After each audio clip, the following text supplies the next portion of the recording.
காலை ஒளி. எழுதியவர் திருமதி டோரா எட்வின். நீங்கள் கிறிஸ்துவுடனே கூட எழுந்ததுண்டானால் கிறிஸ்து தேவனுடைய வலது பார்சத்தில் வீற்றிருக்கும் இடத்தில் உள்ள மேலானவைகளை தேடுங்கள். பூமியில் உள்ளவைகளை அல்ல, மேலானவைகளையே நாடுங்கள். ஏனென்றால் நீங்கள் மரித்தீர்கள், உங்கள் ஜீவன் கிறிஸ்துவுடனே தேவனுக்குள் மறைந்திருக்கிறது. நம்முடைய ஜீவனாகிய கிறிஸ்து வெளிப்படும்போது நீங்களும் அவரோடு கூட மகிமையிலே வெளிப்படுவீர்கள். ஆகையால் விபச்சாரம், அசுத்தம், மோகம், துர் இச்சை, விக்கிரக ஆராதனை ஆகிய பொருளாசை ஆகிய இவைகளை பூமியில் உண்டு பண்ணுகிற உங்கள் அவயவங்களை ஒழித்து போடுங்கள். இவைகளின் பொருட்டே கீழ்ப்படியாமையின் பிள்ளைகளின் மேல் கோபாக்கினை வரும்.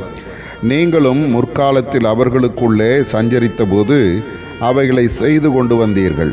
இப்போதோ கோபமும் மூர்க்கமும் பொறாமையும் உங்கள் வாயில் பிறக்கலாகாது தூஷணமும் வம்பு வார்த்தைகளும் ஆகிய இவைகளெல்லாம் விட்டுவிடுங்கள்.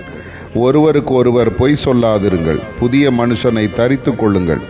ஒருவரை ஒருவர் தாங்கி ஒருவர் பேரில் ஒருவருக்கு குறைபாடு உண்டானால் கிறிஸ்து உங்களுக்கு மன்னித்தது போல ஒருவருக்கு ஒருவர் மன்னியுங்கள். ஆதார வசனம்: இவை எல்லாவற்றின் மேலும் பூரண சர்க்குணத்தின் கட்டாகிய அன்பை தரித்து கொள்ளுங்கள். கொலோசியர் 3:14.